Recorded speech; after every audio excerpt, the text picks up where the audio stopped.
It is the podcast that keeps on giving.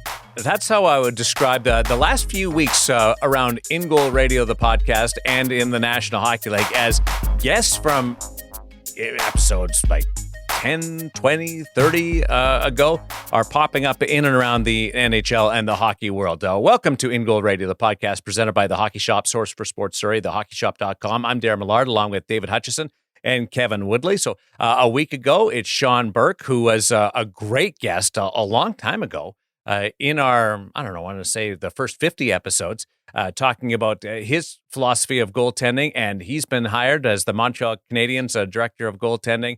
We're going to repurpose that and give you an idea of what's going on and went into that conversation and how it might impact what Sean Burke does with the Canadiens net mining. And then Troy Grosnick is in the news, and we'll get to that in just a little bit. But first, Woody, what's happening over at In Goal?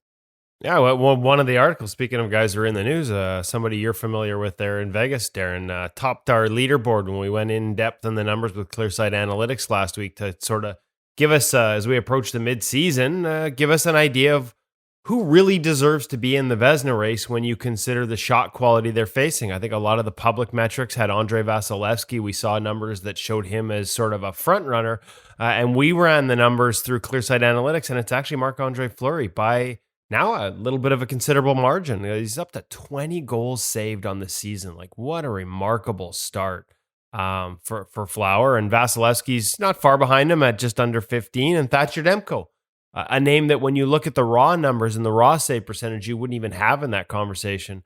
But watching him here in Vancouver and knowing just how bad this team is defensively, you can see that he's playing better than the raw numbers. And when you do adjust those numbers, he's actually in the top 3 right now in the National Hockey League. At the very worst, if you want to weight them different ways, like he's a top 5 goalie right now in the NHL and should be in the conversation at the midway point for the Vezina Trophy. So that's up at ingoalmag.com. In Goal Premium members can, this is Clearsight Analytics is, a proprietary sort of pay-to-play service that the NHL teams use, and we get a peek under the hood and get to share that with our listeners, or with our audience. So there's a little glimpse of the article, which goes a little more in depth on the specifics, some of the ways that those guys are having success, specific shot types that they're doing better than everyone else to this point in the season. So it's fun to look at those numbers because, I'll be honest with you, sometimes it's a surprise to me. Like, I watch Demko every night.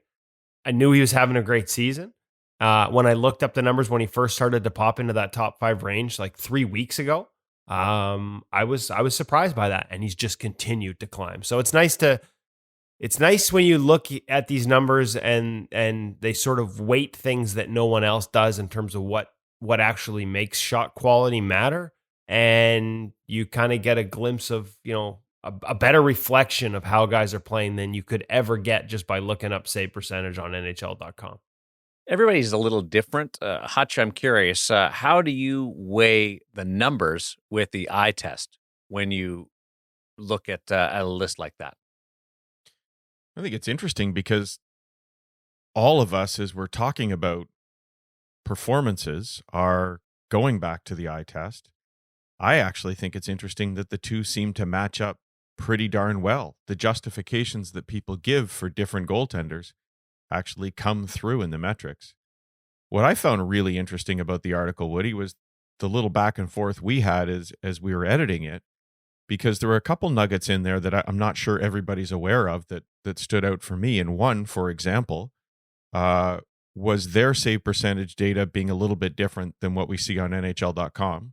And then also a discussion we had about why is it that Clearsight has slightly different numbers than the models coming out from other companies. And I think people getting in there to learn some of those things, and the difference for me, learning it that the NHL numbers aren't as scrutinized perhaps quite as much as Clearsight is, because every single shot is reviewed with those 32 points of data, came up in the game the other night as we were watching Thatcher Demko, and I texted Woody or perhaps both of you as a shot rang off the post and it went up on the board as the first shot on goal for the night.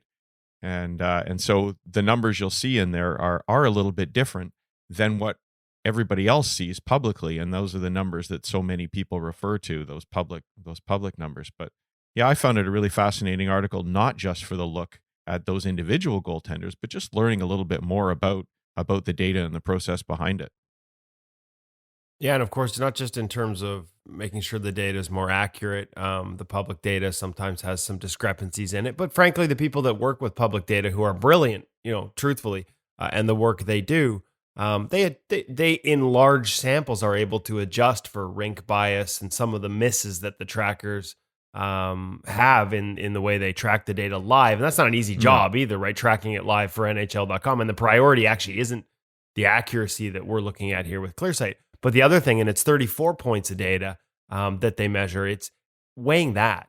Things like screens, cross ice passes, low high plays, broken plays, deflections, traffic. Those are all factors that, for the most part, almost all don't get weighed in the public, and even in other private models aren't considered. Like screens and traffic are not part of factors of some of the other proprietary models that are out there, private companies that some of them that work with a lot of NHL teams don't have that. They don't have the ability to measure screens and sight lines and look at sight lines like that. So, and I imagine some of that could be a little bit objective, but I've seen the sort of lists of rules and sort of the way they factor things and try and make it hard line, black or white, whether this was a screen or whether, how they measure those types of things. Things like how long between a shot hits a pass hits a player stick and is on net.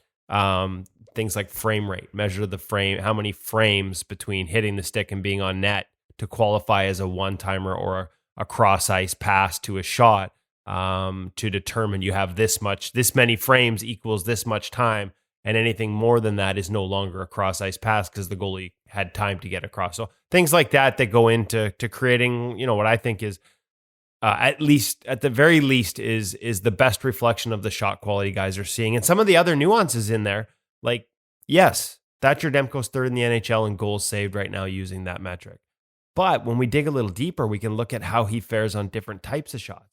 And the truth is, for as good as he's been on the whole, he's also been not as good on low quality shots. Like he's performing right at the expected level on low quality shots because he's seeing so many. He's actually given up like the third most in the league.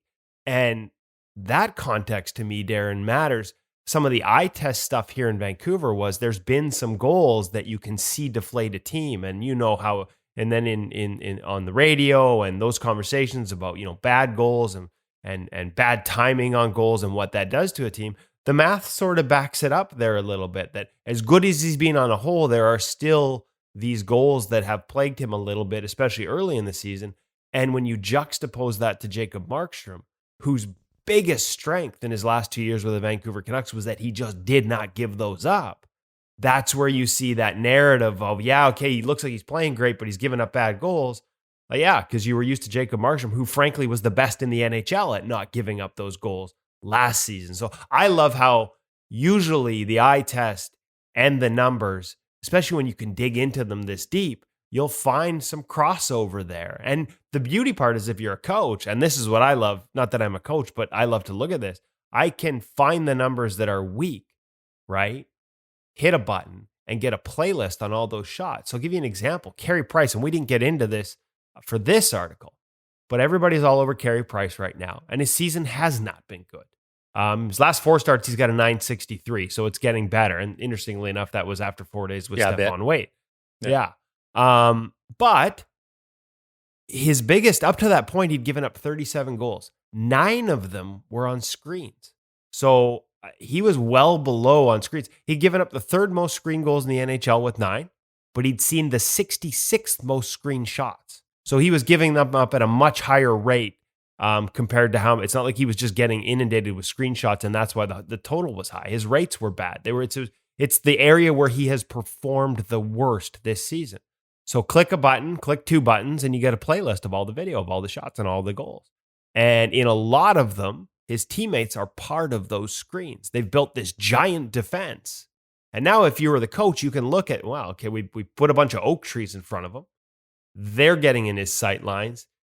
But then also, how's he playing them? Well, in a lot of them, he's locked in his low and wide stance, and he's trying to look around the hips and around the waist instead of playing narrow and tall and looking up and over. So I'm sure that'll be a part of Sean Burke's evaluation. Do we need to adjust how we're managing screens? So again, it gives you more layers to the narrative, not letting him off the hook for a poor season to date.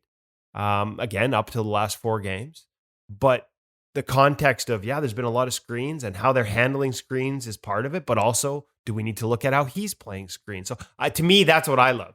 To be able to dig through all those things, see the numbers, and then match them to the video and see if you can find trends. Boom, that's where you win. What you're saying is the data informs the eye test. So it's not just people standing around. I think I see this. I think I see that. The numbers say, okay, now you can really dig in, because even if the numbers say, as you talked about with screens, or there too many are going in, that still informs, okay, why is this, and what can we do about it? And then also those numbers are something that are a little bit concrete to go on, that if you're having a discussion with someone, it's black and white. There it is. So it can inform that discussion and the eye test. Well, and sometimes it does buck the eye test, or it shows that the narrative isn't accurate. Now, I'd point to the article that Paul Campbell did for us last year on Jordan Binnington. Yep. Everyone saw it as a sophomore slump based on the raw numbers. But when you looked at the data, Binnington was on the outside, like he was just on the edge of it. There's a guy that just signed and a lot of this is now coming back. He signed last night a 6x6 contract extension, $36 million contract extension. And everyone's like, oh, this is going to age poorly. He had a sophomore slump last year. Look, his numbers have been down since the Stanley Cup season. But when Paul looked at the adjusted numbers, it's like, the narrative that was actually wrong coming out of the Cup run in St. Louis was that they were good defensively. Jordan Binnington actually patched up some really poor defensive things in terms of the shot quality that they gave up. And he hasn't done it at the same level this season, but he did last year. He's still net positive on goals saved. Like he's like 10th in the NHL right now. So he's still like in that top 10 discussion. And so to measure the way that contract's being received publicly and some of the analysis around that versus the adjusted numbers like Paul did last year, again, some of the eye test narrative stuff isn't true. And in that case, it was both ways. It was Jordan Binnington and the idea he'd had a sophomore slump, but also the whole concept that the Blues were this great defensive team. It just wasn't true. A clarification, explanation on the other side regarding these stats that we've been talking about. And then I have a question for you guys that I would like answered next week. And I'm going to give you a week to really mull over your answer to this. But first up, it is In Goal Radio, the podcast presented by The Hockey Shop, source for sports story, thehockeyshop.com. What's happening at The Hockey Shop right now, Woody? Well, we also had big news last week with the eFlex 5 and the customizer, and the fact that once you go on the CCM customizer, and I saw they had a great graphic today for the eFlex 5, sort of showing off the different rebound, what it looks like underneath the pad, the different face of the pad. One can be active, one can be soft. You get to choose that on the customizer. Once you've done that customization, once you've played with your designs, once you've picked your specs and you want to order your custom set, make sure you call Cam at The Hockey Shop. Check them out at thehockeyshop.com. You can get those orders in now. And if you're looking at it and you're looking at the spec list and you're like, hey, I don't want the active rebounds, I don't need the flat face knee rolls, some of the things that are on the eFlex 5, they're awesome, but maybe I don't need that because I can save big bucks on the eFlex 4. That's on sale right now as well, the entire line. So they continue. Make sure you check them out at thehockeyshop.com. They continue to discount past models as they get ready. And we've got more coming in the next couple of weeks to tell you about the new lines, what's in them, what they're all about. As they get ready for those to come in, they got to make room. And that means great opportunities to save money on last year's and past year's models at thehockeyshop.com. And we have a great gear segment coming up in just a little bit with Cam. And it's the most unique gear segment that we've ever offered on In Goal Radio, the podcast. Now to the clarification and the explanation before I get to my big question. The numbers that you bring up, can you give me some context what plus 20 means for Marc-Andre Fleury? Basically, it means that you take his defensive environment and you measure the quality of it. And how many of those shots were expected to go in based on how often they've gone in historically in a model created around measuring all these shots over the years. And then you adjust how many he's like. You're basically weighing his performance relative to environment, relative to shot quality. And 20 more goals based on the quality he's faced should have gone in compared to what he's allowed. He's saved them 20 goals above that expected model based on the quality he's faced. That's the easiest way to put it. And obviously, if you're underperforming your environment, you have a negative number, but he's plus 20 on the good side. And that's for the year? That's for the year. So that's a cumulative stat. Okay. If you want to, like, they do have other ones. Like, that's just a nice way to sort of add up your season. And we were talking about, things like, mid-season awards and who's leading the Vezina. So that's a cumulative thing, right? If you were to look just sort of, you can measure save percentage differential. In other words, sort of on a more per shot basis, like how much better is his save percentage above what's expected. He's actually number one with a bullet there too. He's 5% above expected. Like, he should, what's he running right now? Like a 940? Based on expected, that should be an 890. Like, that's how much he is outperforming that environment. Vasilevsky's at 3.1%. Demko's at 2.5%. Cal Peterson, after a rough last start, he was actually third. He's now down to fourth at 2.4%. And our good friend Mike Smith, who's having a hell of a season with the Edmonton Oilers, is fifth right now at 1.5% above expected. Thank you for that. So here's my question I want you guys to mull over and give me an answer next week.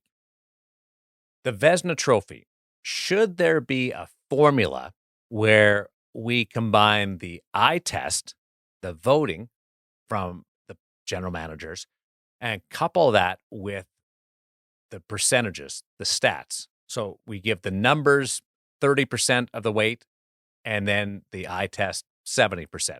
Some way to blend new world versus old world. If you guys can mull that over and let me know, because I think in goaltending, it might be the one area where you can blend stats, advanced stats, with the eye test. And if Marc-Andre Fleury is first in the stats, but the managers make him fourth, maybe finishes second in the overall voting for the Vezina. I'm just giving you an example there, but I want you guys to think about it. Just mull that over. See, the big problem with your thing there has nothing to do, like, the general manager, this discussion ends with what you said, the general managers vote on this. So there's only one thing that matters to them, and that's historically proven. We've proven it. We've looked at it. Wins. That's all that matters. It's all about wins. Okay, so they have their say, and then the stats have its say, and we blend the two together. That's what I want to know, if we can come up with a formula on that and what that formula would be. Think about it. Don't ruin my question. I'm offering a tease for next week. I knew Woody jump in with his answer before. He can't wait a week. That's right. Because then let's be honest. He also can't think. That was the key problem there. You assumed that I could think. I'm and a that's why I want idiot. to give you time to really mull it over. Hey, Troy Grosnick, what a story a couple of weeks ago on InGoal Radio, the podcast. Up to Edmonton and back in the snowstorm and the vehicle pulling over the side of the road, all that, and he's back in the National Hockey League, Woody. With a W. And he played really well in that game. Well. I texted him after the game, went back and forth with Billy Ranford after the game too. He'd actually come off a couple after, he hasn't played, right? Like, he's been bouncing around in quarantines. He spent all this time in hotel rooms. He hasn't played. I don't know, I have to look it up, but his last game might be pre-quarantine. Like a calendar year, because there was no American Hockey League, and he'd only gotten into 2 games in the AHL the week before getting this start in the NHL, and it didn't go all that well. To be expected if you haven't played for a calendar year, but to go in and have that performance, this wasn't just, hey, the Kings played good and Troy Grosnick got a win. This is Troy Grosnick played really well behind a good Kings effort, and the LA Kings got a win. And 6 years between starts in the National Hockey League. We've talked about it with him. We've talked about it ourselves. And the Kings, they believed when they signed him that he was ready. If he got the opportunity, that he was ready for it. A couple great years in the AHL, 920 plus save percentage the last 2. You can evolve, you can get better. He's ready for this opportunity. It's so nice to see him take advantage of it.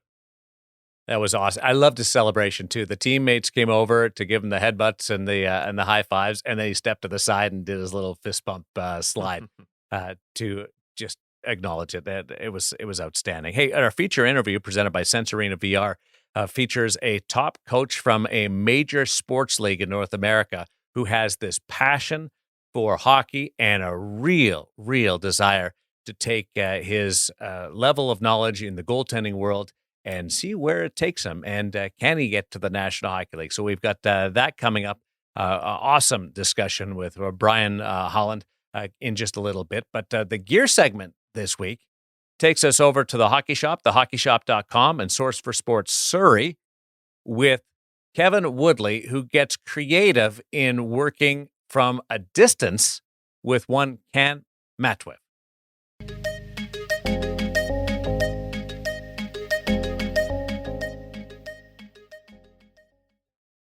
Welcome back to the Hockey Shop Source for Sports. We're down here in Goalie Utopia. You'll see that it's just myself, Cam, here. Kevin is nowhere to be found, actually. It's a little strange in this morning, but Hey, whoa, T. Somebody has to direct this go from the other side of the camera.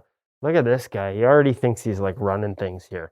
hey, All right, keep going. anyone can add a voiceover in and not be here. So today, we're going to talk about the eFlex 4 that we got on sale for here at the Hockey Shop Source for Sports and the hockeyshop.com.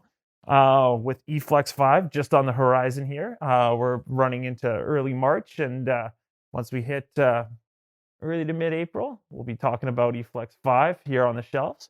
But in the meantime, what that does mean, though, eFlex 4 is now on sale. You can see it at thehockeyshop.com, 20% off right now. We've still got a couple colors left, a couple good sizes, and this includes its derivative lines as well in the eFlex 4.9 and in the 4.5. A couple quick call-outs. We do have some exclusive colors, again, that we did with our eFlex 4 pads. We also did something a little bit different. You will see a THS spec glove. We decided that having a single T and a Pro Palm, the glove closed a little bit more consistently and also had that little bit of extra protection. So great offering there. Another quick call out would be in our 4.9 series pad and 4.5 series pad. You'll see the SDC version. What our director has graciously handed me is actually just a regular inline 4.9. Great effort. The 4.9 and 4.5 with the flattened knee rolls would be our SDC, as we see here. So flattened out knee rolls, bit of a beefier knee stack in the leg pad. When it comes to the glove, you do have the better palm that you would find in the Game Ready Pro Trapper. We've brought that down into the derivatives of the 4.9 and 4.5, so you'll find D3O in there. The blocker has the same index finger as the Pro, so D3O in the finger stall as well on the index finger. So a nice little upgrade, worth calling out, all on sale at thehockeyshop.com. Here comes the 4.5. Again, quite a few different colors, lots of options. Again, that flattened out knee roll. You can check it all out here at thehockeyshop.com, or you can give me a call at 604-589-8299. Back to you, Kevin. Hold on. Where's the 1-800 number? He didn't bring his card. All right, we'll queue up Surrey. My name is Siri, Woody, not Surrey. Get it together, will you, you donkey? And as for you, Matwiv, for the last time, it's 1-800-567-7790. Thanks for watching, everyone. Now go smash that like button, please.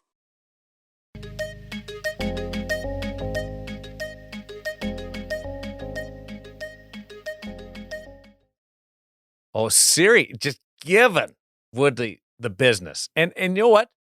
Rightly so. Seriously, buddy. Siri, not Surrey.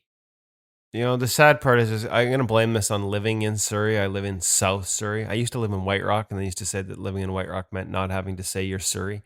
But evidently, all I do is say I'm Surrey. So my apologies to Siri. I can't believe in my attempt to absolutely rip and chirp Cam, I got chirped by artificial intelligence device. This is a low point.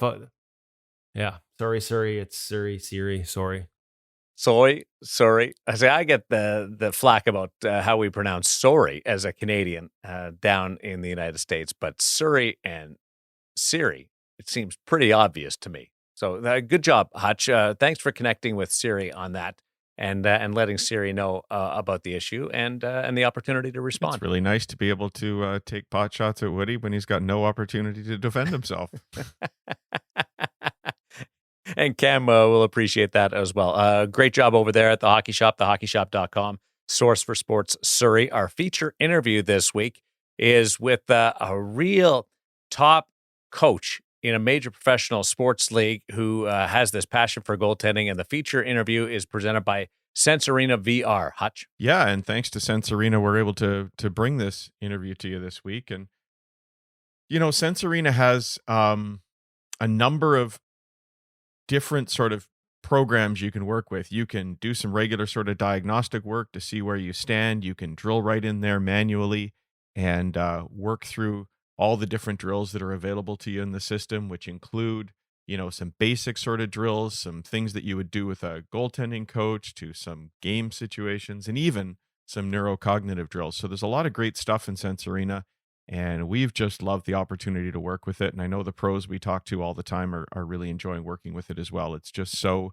realistic. But guys, one of the things I wanted to point out this week, so often, again, as we talked eye test earlier in this podcast episode, we hear people talking about how a goaltender looks so calm in the net. He looks so controlled in the net.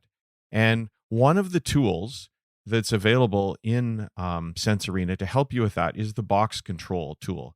And so while you're working in a drill, these perceived lines are drawn on the screen for you that run from the puck up to the top of each post and the bottom of each post, so that you can see in front of you the net space that you have to fill. And when we had Eric Comrie on that webinar, you'll remember he talked about how great those box control lines are, because they show him how little he actually has to move to reach a puck wherever it is in the net. And so that tool can really help calm your game, because you realize how little you need to do. You don't need to overreact on every single shot. And we don't have that tool when we're on the ice. It's one of the great things that virtual reality does to augment our training. So we're thrilled to be able to use it. That is what a tool to be able to see that in real time as you're going through your training, and they have that feedback of less is good. Yeah, absolutely. I think it's an absolute game changer. And then, of course, the opportunity to review what you went through as well, because you can do a replay from your perspective or the shooter's perspective. And how many times have you been in a practice? Well, way back when you weren't playing beer league and there were practices, and a guy's beat you a couple of times somewhere, and you're not really sure, and you want to say, "Hey, what did you see there?" Well, now you know. So yeah, what a fantastic tool.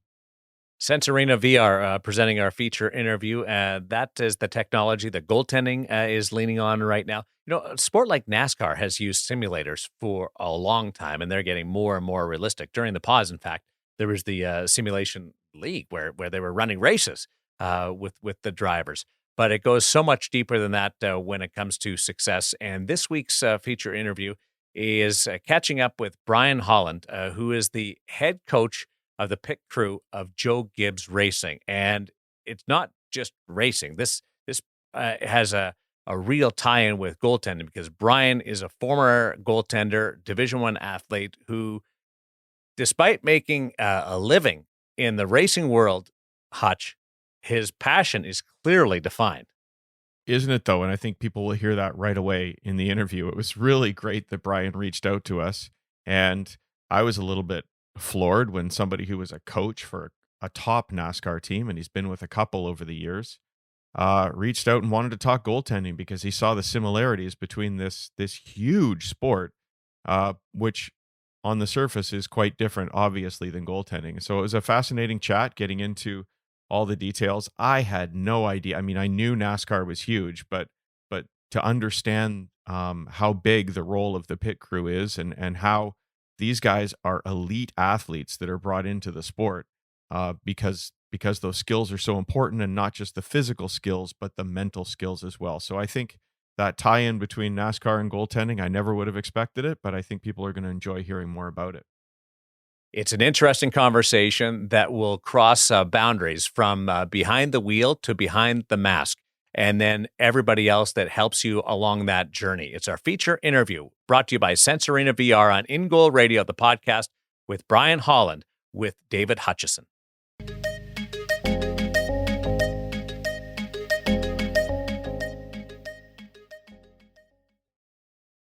Brian, welcome to the In Goal Radio podcast. Great to have you as a unique guest this week. Perhaps we can just get started, and you can tell us, what's that connection between you as a goaltending coach, who is also the pit crew coach for one of the top teams in NASCAR, Joe Gibbs Racing?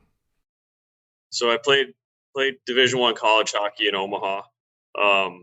We had a team psychologist there that had a connection with NASCAR, and he basically said, we're trying to bring in athletes to learn how to change tires or do pit stops. Right.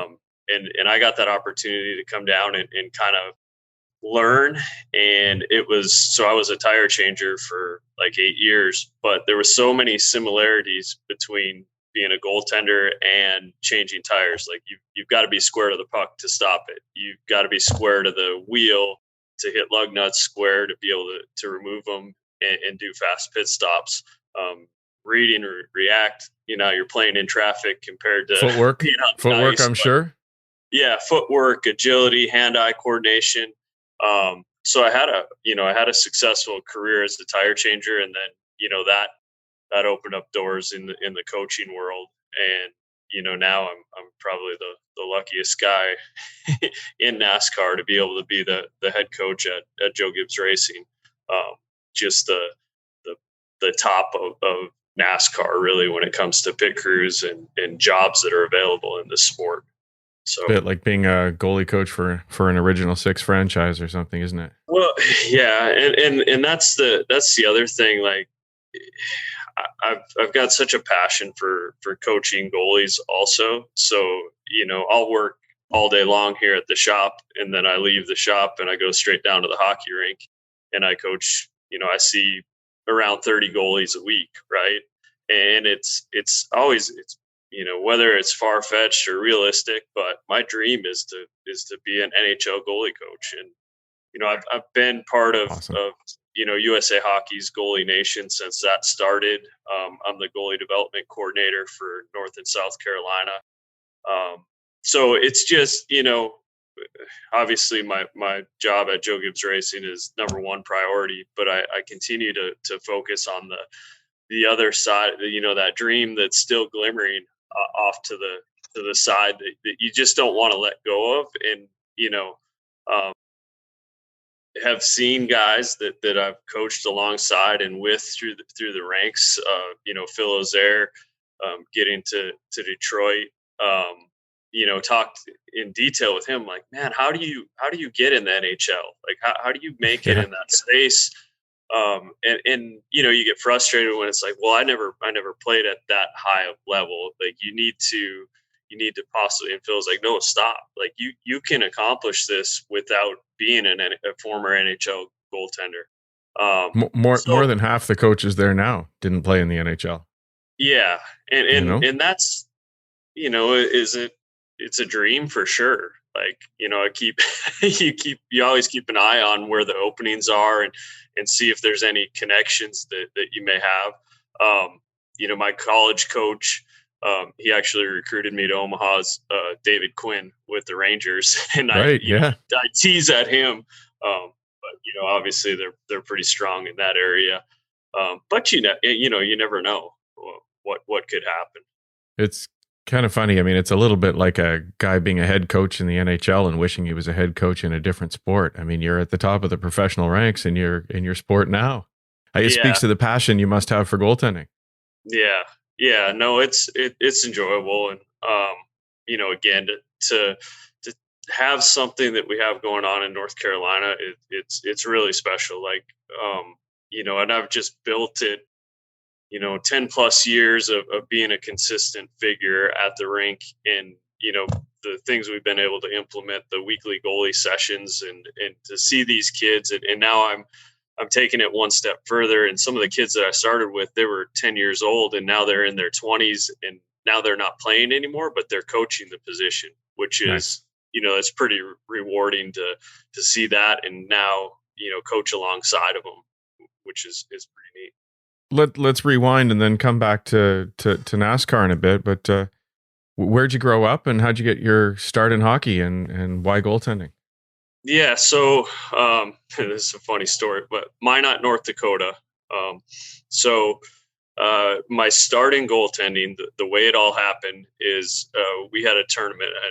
I think we were squirts, and this is when you just had a bag of goalie equipment that got passed around the team, right? Sure. And we were playing this team from Canada. I don't remember what city it was, but they had beat everybody in the tournament by 10 plus goals. And my brother was supposed to be the best goalie on our team, so we ended up with the bag. But he ends up getting sick that morning. So I end up throwing the gear on, and we won, or we lost the game 2-1, but like, I don't even know how I played as well as I did. And then from that moment on, it was just like, oh my gosh, I'm actually decent at this. And that's kind of where it took off, is just from that one experience that it was like, wow, this is going to be fun. Maybe it was because I wasn't that great a player, but that's kind of where it started.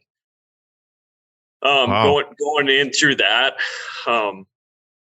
hockey's changed so much over the years, and what you can and can't do. Back then you could always, play up, and my brother's a year ahead of me. But it got to the point where when we got to, Bantams, it was, we had AAA hockey there. It was, okay, can Brian play on this team? Well, yeah, he can play on the team if you take his brother too. So it was, I was helping him, kind of along.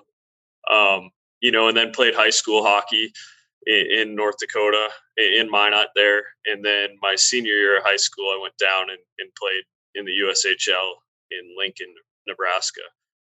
So that was eye opening. I was 17 and leaving home, for the first time, to go and do that. And, obviously that opened a lot of doors, made some good connections there.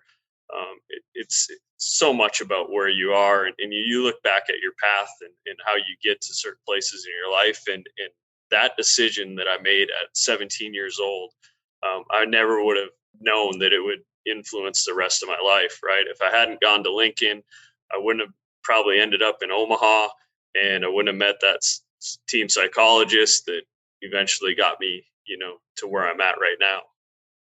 That's amazing. I couldn't agree more. The small decisions we make in life can take us through some incredible paths. Yeah. So from NCAA Division I goaltender to NASCAR tire changer. I do have to hit on one point at the Division I level, because I always bring this up. And so Dan Ellis and I were goalie partners. Oh, okay, nice. Dan had a long NHL career, right? And I always remind him that on certain nights, I didn't play a lot, but on certain nights, Coach Kemp thought we had a better chance of winning with me in the net rather than Ellis. So right on, right on. We've had a few articles with him at In Goal back in the day, so that's fun to hear.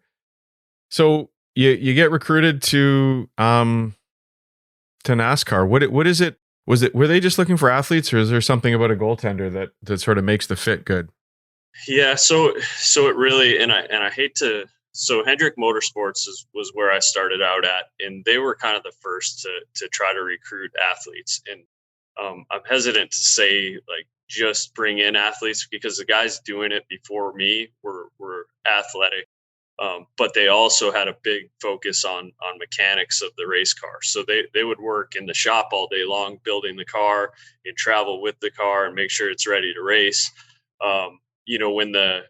When the sport really changed and they went to more athletic guys, like, honestly, I was lucky because my dad taught me a little bit about cars and I could work on things, but we have a large population now that couldn't fix anything or turn a wrench or do anything. It's a professional sport, and they're training, at the highest level of an athlete to be able to do these jobs now. But yeah, when I started, that was 2004. And man, just over the years, the way that the sport's changed and the more athletes that have come in, and it's really cool right now. I'm a big part of our recruiting process here. We just hired a former Olympic sprinter, got a pitcher from the Atlanta Braves. I mean, Wow. It's pretty cool, some of the guys that we bring in now. Yeah, I could see that sprinters would probably be a great fit, both for strength and speed and agility. Yeah. And yeah, that's fascinating. So, and now that I was always thinking about too, and with COVID and some of these like East Coast League teams and American League, like there's a lot of guys out there right now that are in need of a job, right? For sure. And I've tried to use some contacts to get in touch with some of these teams. Like, there's a lot of East Coast players that heck, they're not even making an earning right now, and they're there's opportunity. And when you realize when you can't compete, that was what pit stops did for me, right?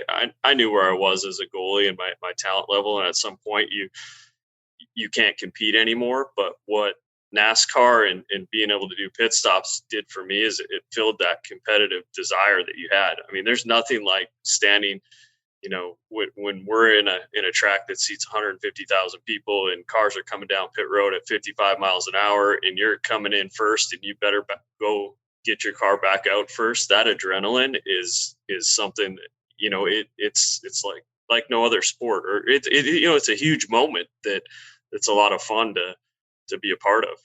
No, I think the pit stops are some of the most entertaining parts of the sport for exactly the way you described the adrenaline, the pressure. I mean, one goal, one missed. To me, that might even be one of the big tie-ins is just how perfect you have to be as a goaltender and working the tires on the pit crew. You can't make mistakes, can you? Right. No, I use this analogy a lot when we're recruiting new guys. It's like the expectation is if you're a baseball player that you hit 1,000%. You never strike out. You always get on base. And that's kind of our job is to be mistake free and the best every single opportunity that you get. And it most of the time comes down to how the pit crew performs in each race that ultimately wins. It's hard to win a race with any kind of mistakes on pit road. For sure. I mean, if a race is being won by hundredths or tenths of a second, and you can make that difference on one nut, can't you? Yeah. It's so interesting that you were recruited by a sports psychologist, because that must be an important part of what you're doing now, as it is for goaltenders today. It is. It's a grind, and just like goaltending, you can get into your own mind. I mean, I remember times when I was playing junior hockey, and I had a coach that said, you have to stop 90% of the shots. And I can remember sitting being in a game and give up the first shot that went on me, and then I'm sitting there going, "Gosh, I got to stop the next 9." And 2 shots later, you give up another goal. Oh gosh, I've got to stop the next 17 now.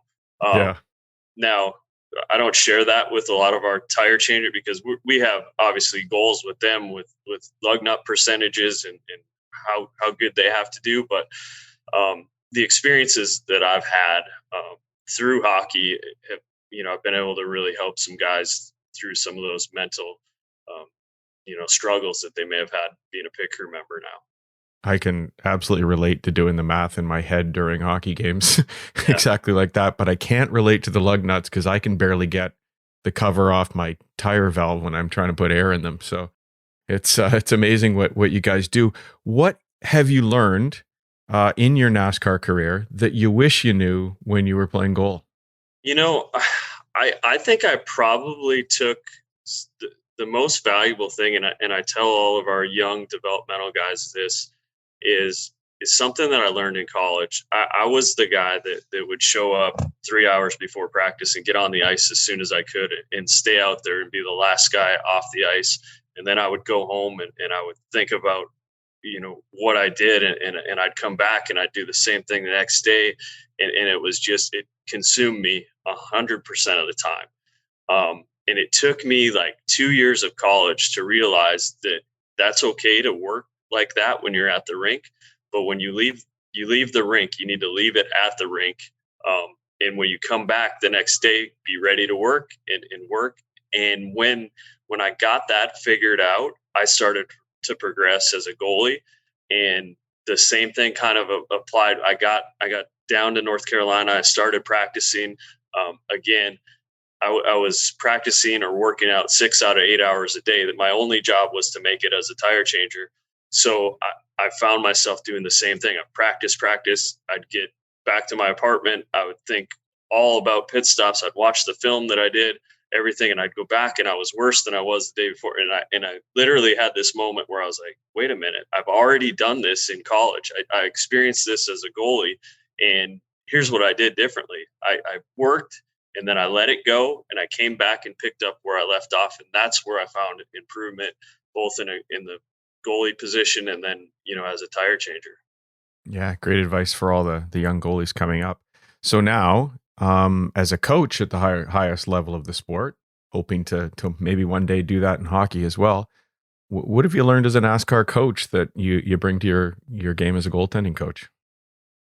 I think the biggest thing is everybody needs something a little bit different. There's not one coaching style that fits every one of the athletes that I have. I have to coach this tire changer or this jackman different than somebody on the other team. And the same thing with goaltenders. Like there's not one style that fits every kid. I'm fortunate to work with kids that are 7, 8 years old, all the way up to we have a junior program here, and I've coached those kids, and they're 18 to 20 years old. Learn their style, see what works with them, gain their respect, earn their respect from them, and then you can make the small tweaks or and work together with the guys. Right? Everybody's so educated right now. There's so much information out there. So talk through it. It can't be just you have to do it this way because this is how I did it. You work together with the pit crew athletes or the goaltenders to see what works best for them. Fantastic. Sounds like you need to have a conversation with Scott Clemenson, who was our guest on episode 107, and that's the New Jersey Devils goaltending philosophy that everybody's really? different. There's no one way to do it, and couldn't Yeah. agree more. And not just technically, but my background is as a teacher, and not everybody learns the same way. You reach every child in a different way. Absolutely. I thought I was going to be a high school physical education teacher and living in Minot, North Dakota, coaching high school hockey. But it's crazy how life takes its turns. Life took a different turn. Inevitably, probably a left turn, right? Yeah, yeah. Darren Millard wanted me to ask you, when you're coaching goaltenders, do your goaltenders only do left-handed C cuts, or can they do right-handed C cuts as well? No, I'll let them do either for sure. I sort of envisioned maybe you're also training them to do, changing on the fly. Did you see the replay of I Quinnipiac the other day? I did see that. How cool was that? That is awesome of the coach and both goaltenders, like that. That's so cool. Because anybody that's been in that situation, and if there's a senior on the bench and they're trying to get him in, like that's just a big boost for the entire program. Fantastic hockey pit stop. Yeah. I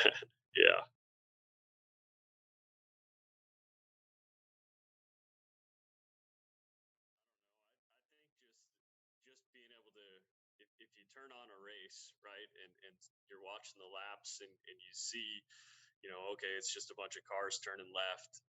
When they come down pit road, just pay attention to those guys, because they're honestly they're the heroes of the sport that are putting in all that work to get the cars back out on the track, and the competition level that's down on pit road is just phenomenal to be a part of. Yeah, it sounds like an exciting and incredibly challenging but rewarding career. What now let's just reverse what I was asking you before, but what as a goaltending coach are you bringing to NASCAR? What is it you do, frankly, as a pit crew coach, week to week to help these guys, and how do the two fit together?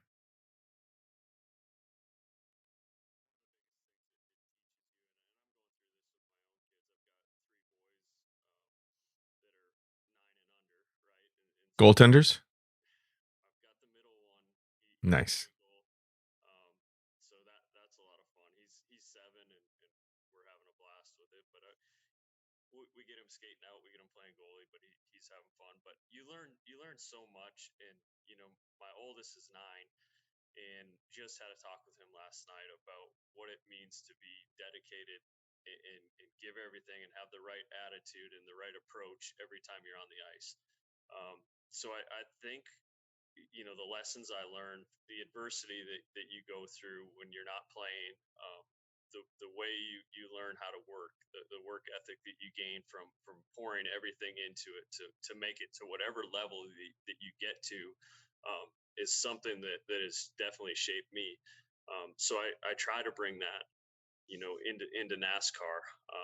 One of the challenging things that I've had to learn, over the years of coaching, when I came into NASCAR, it was tell me what to do, and I'll go to work and I'll do it, and I'll do more than you ask me to do, because that's just how my dad raised me, and just being from North Dakota, that was a big part of it. But nowadays, when you bring kids in, they can at times just do what you ask them to do, right? Right. If you tell them to go out and hit 30 patterns, lug nut patterns, they'll do 30 and not 31, right? And it's just a different age of training kids.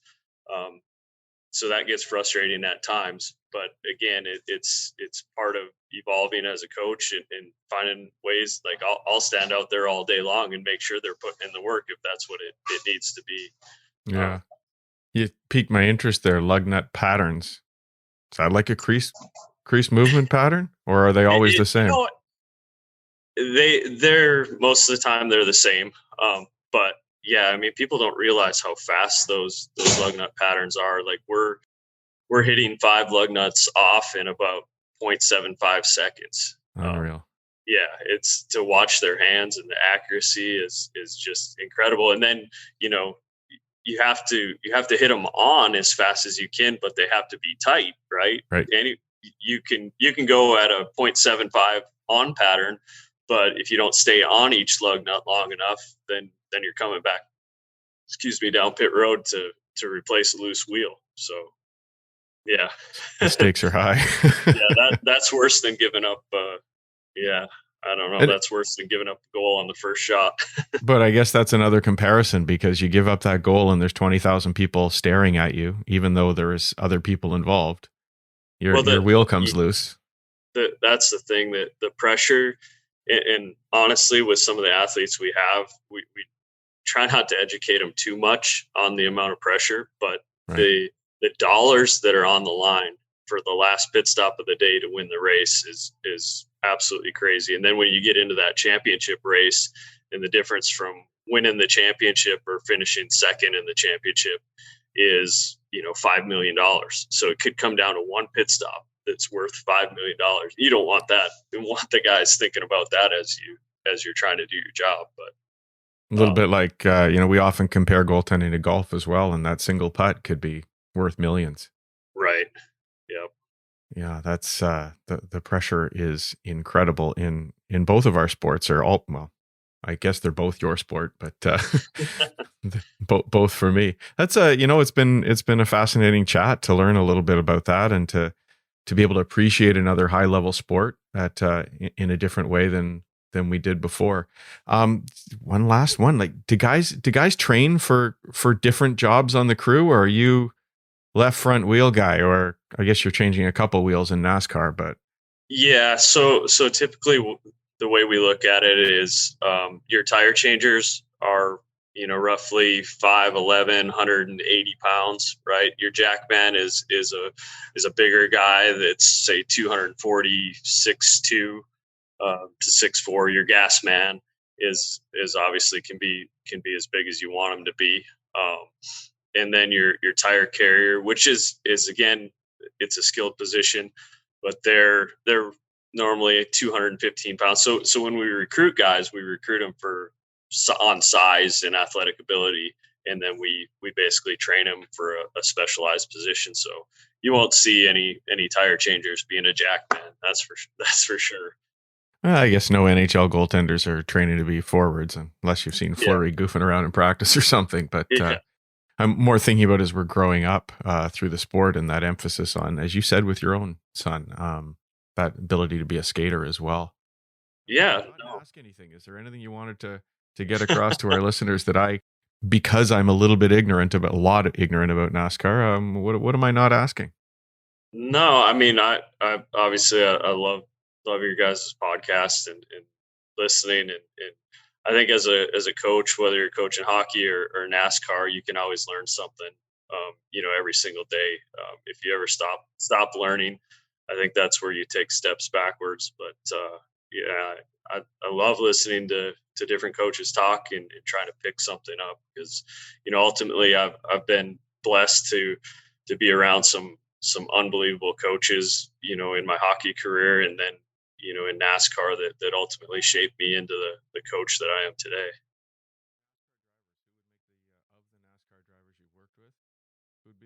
goaltender if they laced up the skates? And are You there any know, goaltenders out there? I'd really love to know that. there actually is. Joey Logano claims that he was a goalie, and his family actually owns the rink that I do a lot of my goalie stuff at. Oh, nice. So I worked with Joey for 5 years. I was at Penske Racing for 10 years before I got this opportunity at Joe Gibbs Racing. So Mm-hmm. he claims that he's a goalie and he can play, but I've never seen him get out on the ice and try anything. But there is articles if you did some research about him being a former goalie.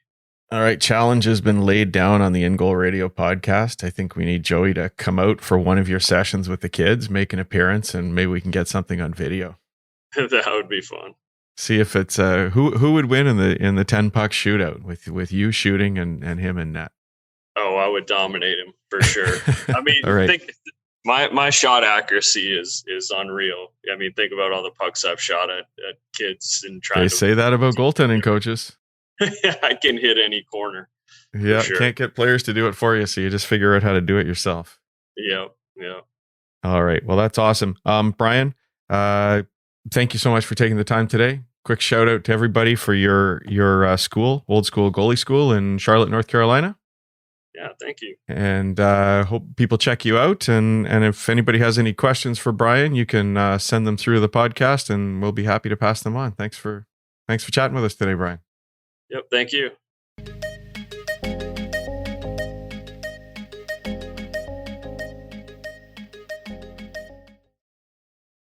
I will admit I was trying to figure out what a lug nut pattern was for the first little bit. I now understand that through your discussion with Brian. And I'm listening, going, he's a top coach of a pit crew, and he's got this passion where it's almost like he'd give it all up to be a National Hockey League goalie coach. Yeah, flip that around and imagine one of the goalie coaches in the National Hockey League for one of the top franchises saying to you, yeah, I love working with this goaltender every day, but man, I wish I was over in NASCAR talking to the pit crews right now. It doesn't mean he's not passionate about what he does, because clearly he is. If you look at the time and energy he puts into this, and I got to talk to him sort of outside the interview as well, as he described virtually running 4 cars in the NASCAR series because he can't be there as a coach during the whole COVID protocol thing. And it sounded like he was, running the NASA launches, not the NASCAR launches, with something like 24 screens in front of them as they're monitoring what each of these crews are doing. And you can't make a mistake on a single lug nut or the race is over.